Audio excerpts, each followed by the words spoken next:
Hi folks, criminology students, levels 5 and 6 for next year then. So those of you who were on level 4, you've completed all your assessments and by now should have all of your grades and feedback. If you have not been successful, then you will have a referral, either capped at 40% if you've just failed, but if you've got exceptional circumstances, then you'll resubmit or re-present your assessment without a capping. That means you just take it as if it's the first sit. If you submit a piece of work late, obviously it's capped at 40%. In order to pass a module then, if there's different elements of a module, you are going to have a combined sort of average for that module of 40% or more. If you receive a mark which is 35% and you've passed every other module, then when all the marks go to the board, we have like an award board where everybody's marked, checked and looked at. In certain circumstances, the board has the power to condone the 35% failure at level 4 and 5, but not at level 6. A condonement means that you would be able to move on to the next year without having to do a resit. But do not sort of rely on condonements because they're few and far between and they're at the discretion of the board. They're not just given out generally. So most people are going to be, if they failed a module, will be given a further resit opportunity, capped or uncapped, depending on whether they've got exceptional circumstances. So moving forward then, the key feedback is do not use AI, large language models, to write pieces or any of your work. If you do, it's going to show up on the AI detection and it's going to mean that you're going to reduce your marks or in some circumstances fail. This year, obviously with the advent of AI, we have seen lots of students using it and it is so obvious to lecturers. Obviously it's not going to be obvious to you because you're using it for the first time, but we see it all the time. And we know how you speak, and we know the language you use, and we know your writing techniques, your lexicon and syntax, because obviously I do, because when I do my knowledge tests, I see your writing. So when you use words that are really complicated, you know, when you see a piece of work and it's talking about delving, deep dive, meticulously multifaceted explorations of things, and all Americanized writing. You know, we're supposed to use British English in Britain. We don't use American English, which is all Z's and different words. And the AIs mainly use American English. So it looks very, very obvious to us. So don't use it. If you do, then you run the risk of losing lots of marks and maybe even failing a module. So just bear this in mind as you move on to next year. Getting round to next year then, so for level 4s, some of you will be going on the offender management pathway and I've sent you a separate video. Some of you will be on the standard criminology pathway. What I strongly recommend that you try to do in level 4, people going on to level 5 in September, is try and get some work experience in a sort of criminological field if you can. But secondly, do some reading in the summer. Read some criminology books, read some books of your particular area. Go onto the law trove and have a look at the law trove books that are on there, some significant books, all from criminological theory. Right, level 5 students going on to level 6. This is your final year.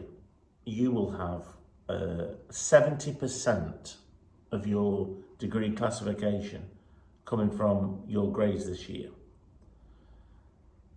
A couple of you have already been to see me about your dissertation. So your dissertation is a 40 credit module which takes up a lot of time and a lot of energy in level 6. So if you can pick a subject in the summer and read about your topic and make notes and do some preparation, you're going to save yourself a lot of pain as you go into level 6. So with level 6 then you've got a combination of people that are on the counter-terrorism pathway, the offender management pathway, and the standard criminology. In the standard criminology students, you will be expected to undertake a placement module, or do a placement in semester 2. So think about where you would want to undertake your placement.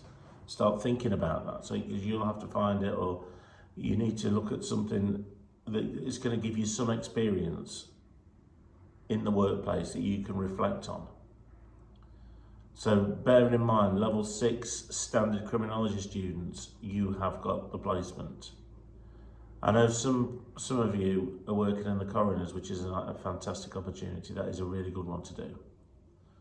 But you can work anywhere as long as you can apply some criminological theories to the placement. You will be expected to write a reflection, provide evidence of the placement, and also present on that. Moving on to some of the other sort of modules in level 6, you've obviously got the dissertation, which takes up quite a bit of time, and some of you will have the serial killers module, which is quite a rigorous module in relation to like advanced criminological theory, and that involves an exam. Attendance at that module is pretty crucial. There are exams as well in the terror module, contemporary terror movements. There's a 2.5-hour exam after that module assessment. So please go and have a look at the module descriptors for the modules that you are taking in level 6. Please go and make sure that all of the modules that you've got add up to 120 credits, so that you're aware that you've got your modules allocated. They're the modules that you want to be on. You have got the opportunity to change them. So, as adults, it's down to you to invest some time checking the modules, looking at the module outcomes, looking at the assessments, looking at the books you need to read for it, and do that before it starts on the 23rd. You need to take charge of your own destinies. It's a very big year for you, level 6. Everything, a lot of things are at stake in this final year. It goes very quickly, but you've got to be an adult and you've got to plan for it, and you've got to expect a far harder work rate and demands made from you in level 6 than in levels 4 and 5.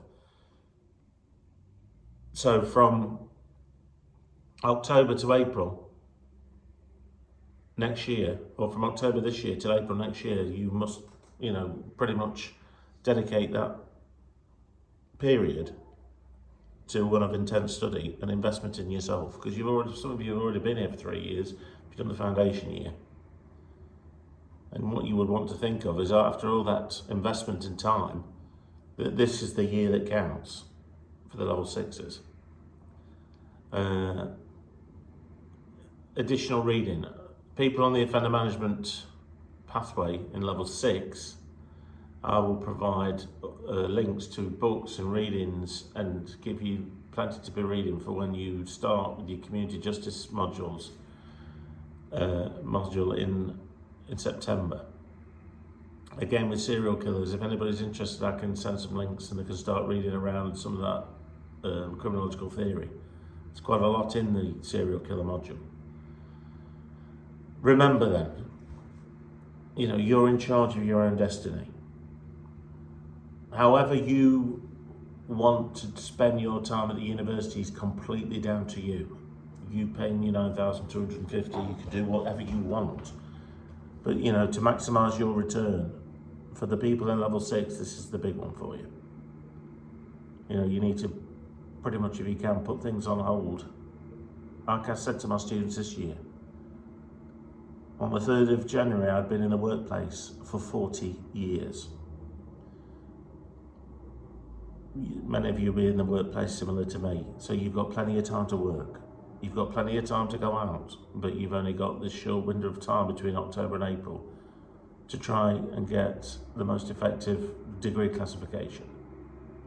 So you've only got a small period of about 8 months which you can dedicate to that one thing, and then afterwards you can party, you can work as long as you want for 40, 50 years. So just to put it in perspective, you know, if you're working all the time, your studies will take a hit. If you're studying all the time, your degree classification is going to be more advanced, more effective, and your employability may be enhanced. Just some things to think about. Just think about this as you're preparing for the summer. Those 3 months in the summer could be valuable. I've had people rushing and panicking last minute in March, April and May trying to complete the dissertation. If you were strategic, you could do a lot of the dissertation reading over the next 3 or 4 months and arrive in level 6 with all the reading and notes taken for your dissertation and have a lot easier time to spend on revising for like serial killer exams and different exams. So remember, in May, a lot of things are going to come together at the same time. Exams and handing dissertations, poster presentations, for everybody. So some time spent in the summer now might make the pain of that next May a lot easier. Thank you.